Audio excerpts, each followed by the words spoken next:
U.S. imposes sanctions on 4 ICC judges.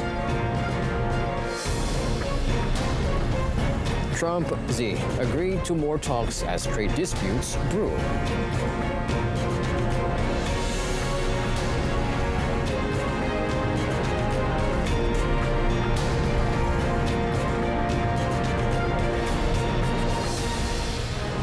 Good afternoon and Salam Malaysia Madani. I'm Otto Othman and you're watching World Today. President Donald Trump's administration on Thursday imposed sanctions on 4 judges at the International Criminal Court, an unprecedented retaliation over the War Tribunal's issuance of an arrest warrant for Israeli Prime Minister Benjamin Netanyahu and a past decision to open a case into alleged war crimes by U.S. troops in Afghanistan.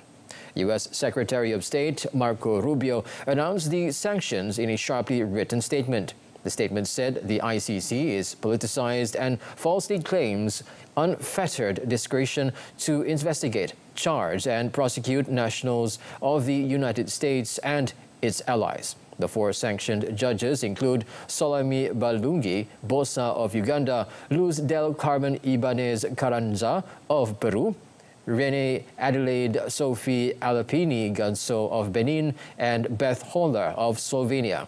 As a result of the sanctions, the judges will see their U.S.-based property and assets blocked. U.S.-based entities are also forbidden from engaging in transactions with them, including through the provision of funds, goods, or services. The ICC quickly issued a statement in response, saying it stood behind its judges and deplores the Trump administration's decision. The President of the United States, Donald Trump, stated that he had a very good phone conversation regarding trade with his Chinese counterpart, Xi Jinping. Now, both sides agreeing to talks to prevent an all-out trade war over tariffs and global rare earth supplies. Now, the call lasted approximately 1.5 hours and resulted in a very positive conclusion for both countries. Trump said his conversation with Xi mostly touched upon trade issues without any discussions on Russia, Ukraine, or Iran. During the call, Xi called for the United States and China to seek win-win results in the spirit of equality and respect each other's concerns, while urging Washington to actually remove the negative measures taken against China. Xi Jinping also warned his U.S. counterpart, Donald Trump, that Washington should handle the issue of Taiwan with caution in order to avoid conflict. During the call, both leaders extended invitations to one another to visit their respective nations. Trump also said that he had accepted Xi's invitation and visit China together with First Lady Melania Trump.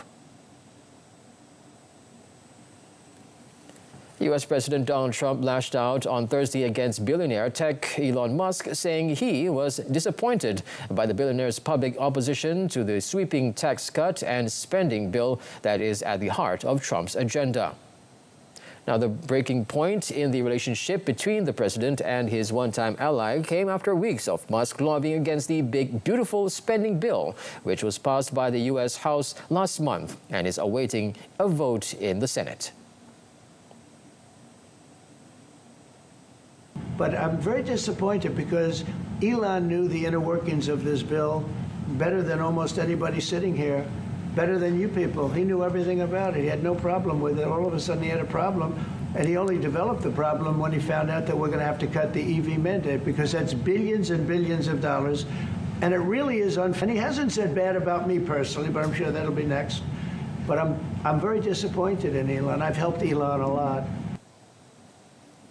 Trump also asserted that Musk's days of blistering attacks on the bill were motivated by the proposed elimination of consumer tax credits for electric vehicles. Musk, the CEO of electric vehicle maker Tesla, has said he opposes the bill because it will increase federal deficits.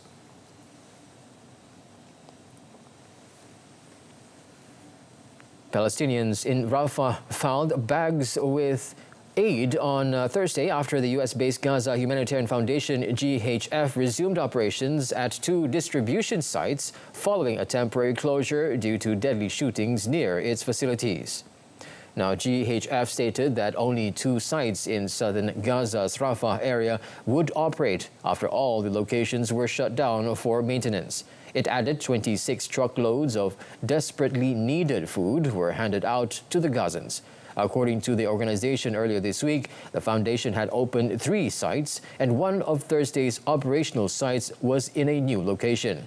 The GHF, which was or has been fiercely criticized by humanitarian organizations, including the United Nations, for allegedly lack of neutrality, began distributing aid last week. The UN has warned that most of Gaza's 2.3 million population is at risk of famine after an 11-week Israeli blockade of the enclave. Workers at an Argentine hospital staged a new protest and marched towards the government house to demand wage increases and better work conditions. Now, the residents at Kerana Hospital have been confronting the government for weeks, demanding a concrete proposal to improve their salary situation, arguing that they work hours and receive insufficient pay. The call was announced by the State Workers Association, ATE, and various departments of the hospital took part in the march. Over the weekend, Argentine Health Minister announced an increase in the income for residents. Nevertheless, the medical professionals expressed discontent.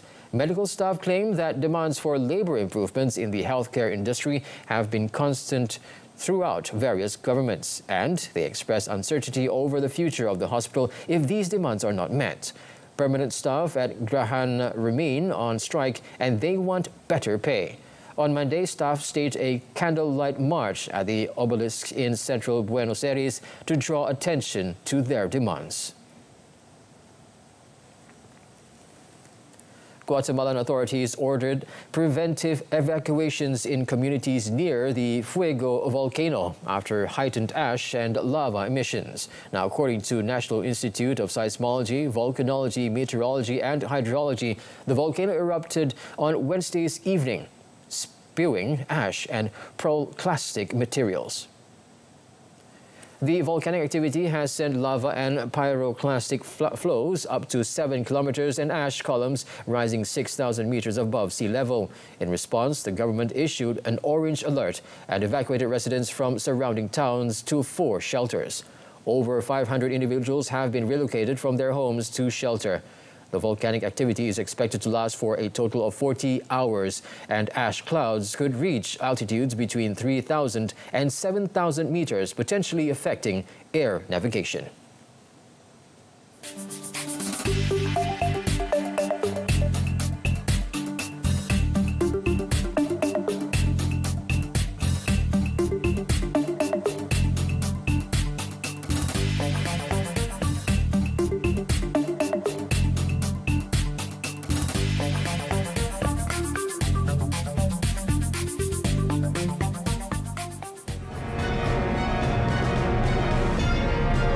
Next, Japan's iSpace fails again to land on Moon.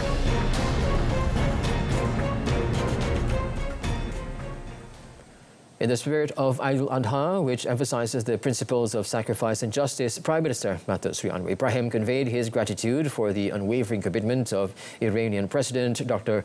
Masoud Pezeshkian in advocating for the rights of the Palestinian people, especially in Gaza. In a phone call with Masoud yesterday, Datuk Seri Anwar said Malaysia stands firmly with Iran in strongly rejecting all forms of occupation and the ongoing expulsion of Gaza's people who continue to be oppressed by the Zionist Israeli regime.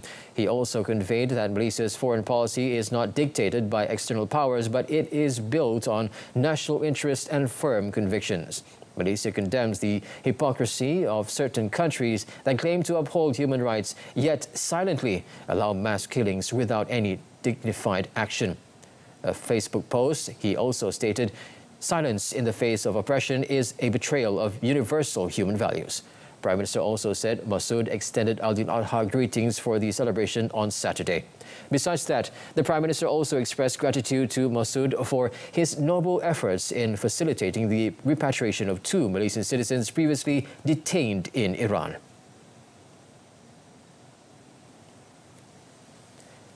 In a separate post, Dato' Sri Anwar Ibrahim said he received a phone call from Turkish President Recep Tayyip Erdogan. During this conversation, they discussed, among other topics, the plight of the Palestinian people. He said Malaysia wholeheartedly welcomes and fully supports President Erdogan's stance to utilize all available platforms and capabilities to defend the rights and dignity of the Palestinian people. Dato' Sri Anwar added they also discussed Erdogan's recent official visit to Malaysia, which he described as the most successful and meaningful in the nation's diplomatic history, further strengthening the long-standing bilateral ties. He reiterated the visit was not merely a ceremonial exchange, but was underpinned by substantive discussions addressing shared interests. Prime Minister stressed that Malaysia is committed to working closely with Turkey, particularly in forming a strategic partnership capable of amplifying the voice of the Ummah on the global stage.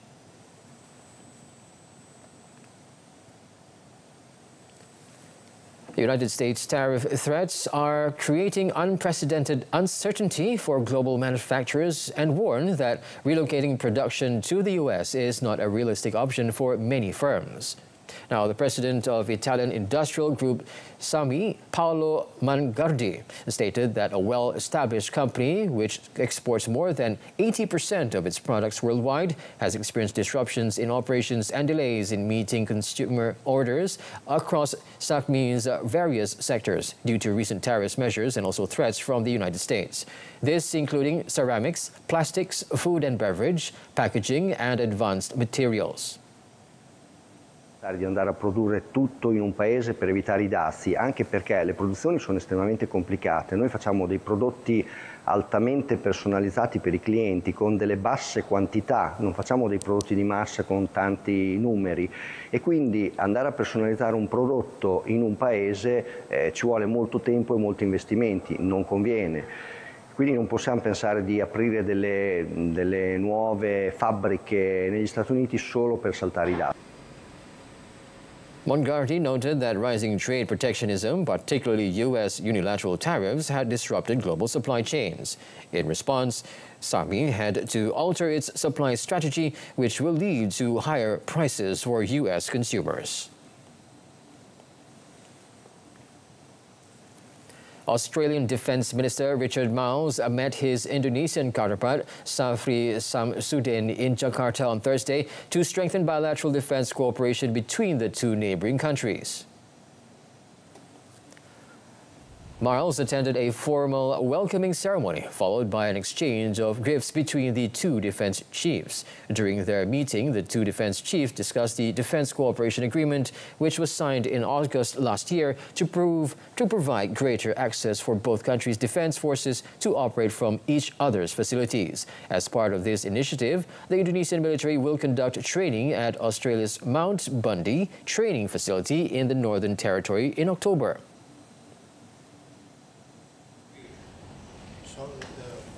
We also talked about doing more in relation to maritime domain awareness, which will see us share much more information with the TNI, which greatly enhances the information and the awareness of the TNI in respect of the waters that we share, but also in relation to Indonesia's own territorial waters.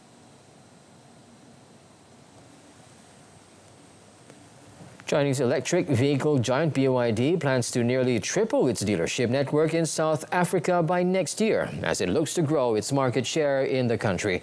BYD's move comes at a time of growing competition in Africa's largest automotive market, where sales of new energy vehicles are rising, and other Chinese companies such as GAC, Chery and GWM are also making inroads. Launched in 2023 with its BYD battery electric Auto 3 vehicle, the automaker has about 13 dealerships.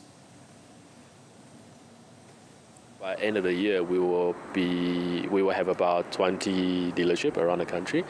The aim is to expand that to about 30, 35 till next year. I always like to use the word grow the business organically.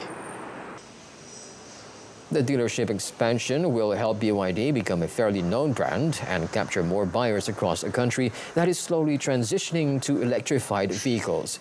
BYD currently offers 6 models in the South African market, with its plug-in hybrid Shark pickup hybrid Sea Lion 6 and pure electric Sea Lion 7 SUV models launched in April. However, the uptake of electric vehicles in Africa is quite slow due to limited charging infrastructure, unstable power supply, and high import duties compared to fossil-fueled cars. Japanese company said its uncrewed man or moon lander likely crashed onto the moon's surface during its lunar touchdown attempt on Friday, marking another failure 2 years after its unsuccessful inaugural mission. Now, Brazilian's iSpace's second lunar lander could not decelerate fast enough as it approached the moon, and the company has not been able to communicate with the spacecraft after a likely hard landing, iSpace said in a statement. The company's live stream of the attempted landing showed Resilience's flight data was lost less than 2 minutes before the planned touchdown time earlier on Friday. 現在時点におきましてランダーとの通信の回復が見込まれず、月面着陸を確認するミッション2マイルストーンサクセス9の完了が困難と判断するとともに、ミッション2の終了を判断したことをお知らせいたします。予定されていた月面着陸に必要な速度まで十分に減速ができていなかったことが確認されております。これらの状況から当社のランダーは最終的に月面へハードランディングした可能性が高いと現時点では推測をしております。A successful mission would have made iSpace the first company outside the US to achieve a moon landing. Gaming fans queued up for the launch of Nintendo's on Thursday, which is widely expected to be in short supply globally amid uptrend demand for the more powerful next-generation gaming device. Now, in the Ikebukuro shopping district of Tokyo, dozens of successful applicants to a sales lottery by electronics retailer BIC Camera lined up before the store opened to collect their devices. Nintendo last month forecast sales of 15 million Switch 2 units during the current financial year, as well as 4.5 million Switch units. The Kyoto-based company said it received 2.2 million applications for its own Switch 2 sales lottery in Japan alone after the console was officially revealed in January. The Switch 2 bears many similarities with its predecessor, but offers a larger screen and improved graphics and debuts with titles including Mario Kart World.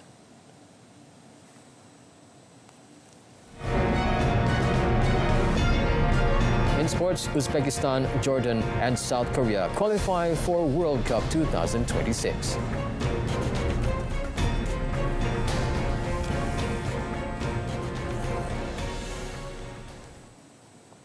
We kick off with the sports news with UEFA League. Spain clinched their place in the UEFA Nations League final on Thursday with a stunning 5-4 win over France in an absolute roller coaster of a match packed with drama, goals, and a near miraculous comeback.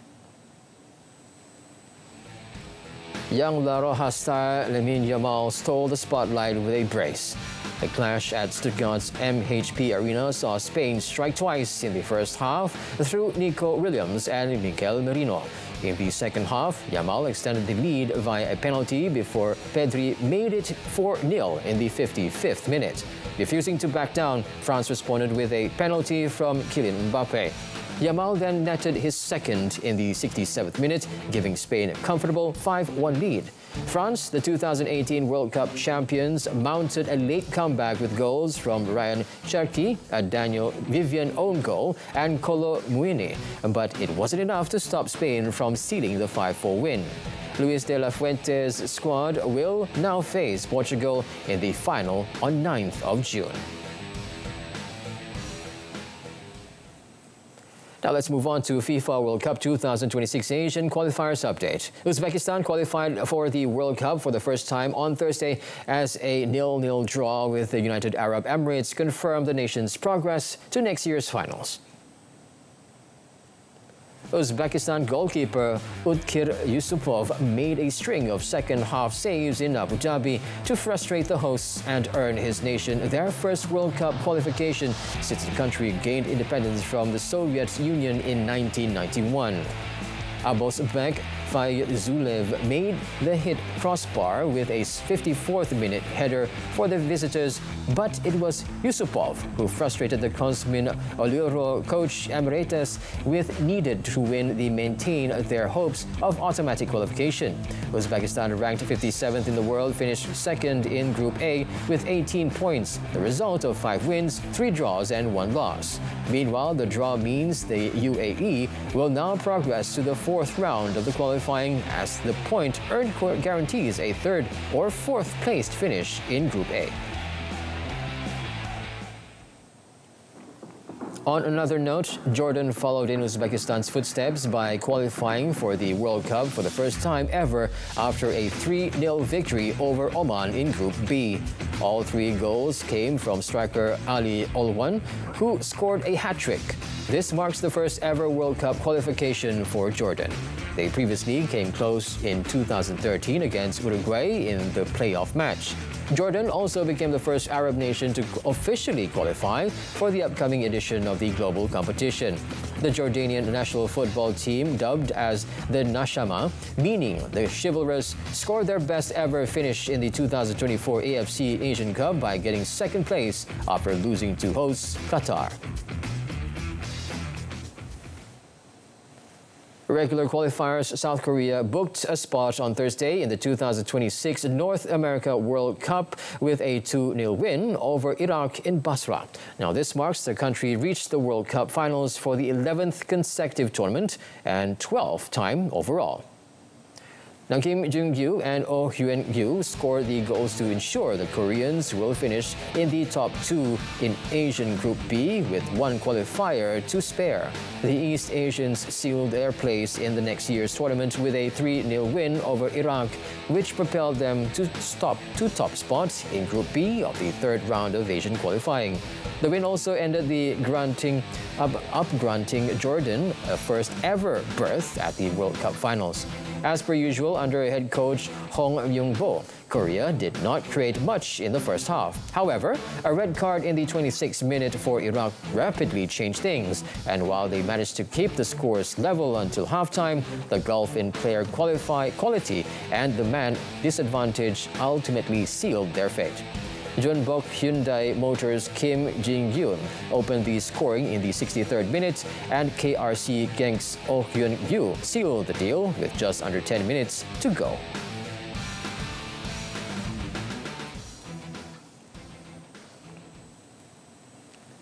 Meanwhile, Los Angeles 2028 Olympics organizers assured that the Games will not be impacted by U.S. President Donald Trump's ban on citizens from 12 countries from visiting the country.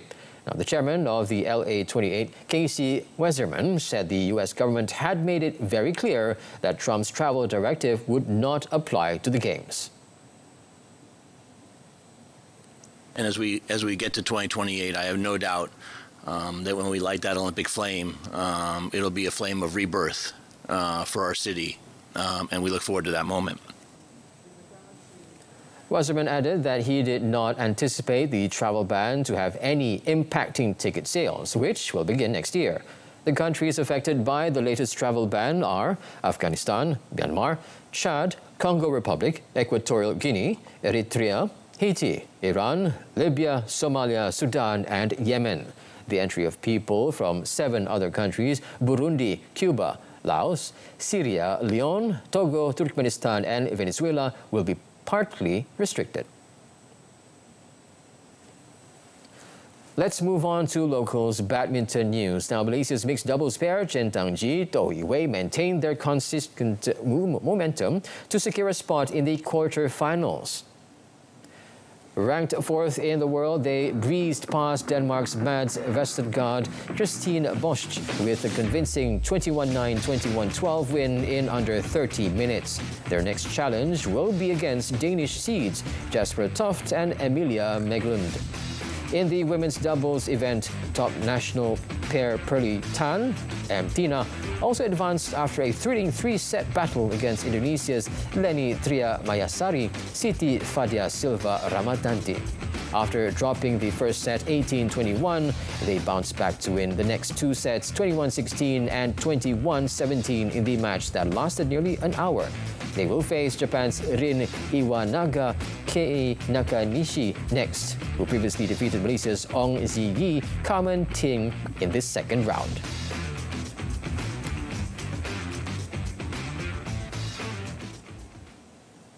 Now moving on to locals badminton stories, world number one men's doubles pair Go Zifei Nur Izzuddin Rumsani are on course to retain their top ranking after storming into the quarter-finals of the Indonesian Open in Istora Senayan, Jakarta, Indonesia.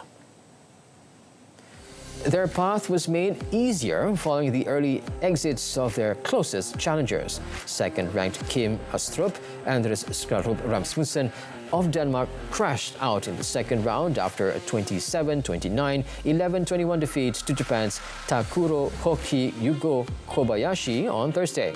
World number 3 Aaron Chia So-Woo-ik also failed to progress after losing to Denmark's Rasmus Kjær Frederik Sagard in the opening round on Wednesday.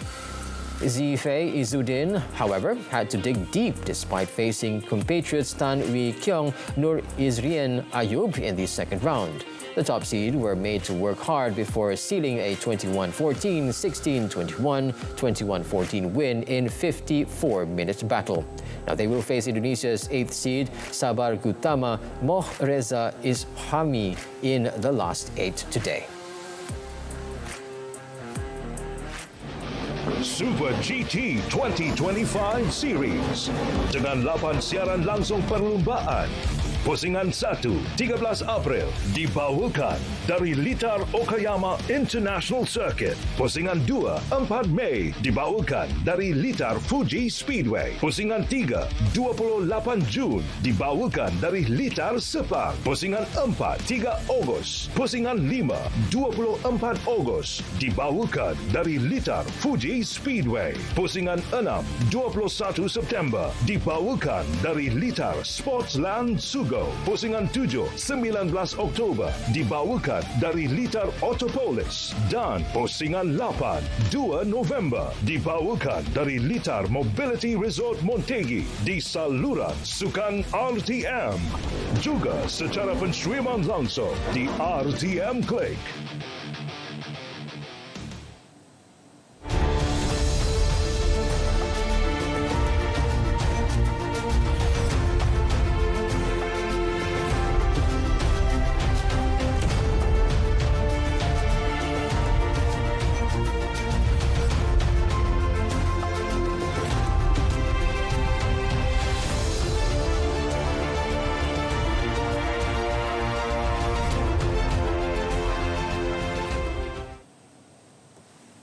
Well, that wraps up our bulletin this afternoon. In our top story, Trump administration slaps sanctions on 4 international criminal court judges.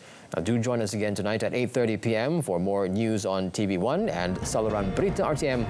Alternatively, you can stream us live on RTM Click's website and mobile app.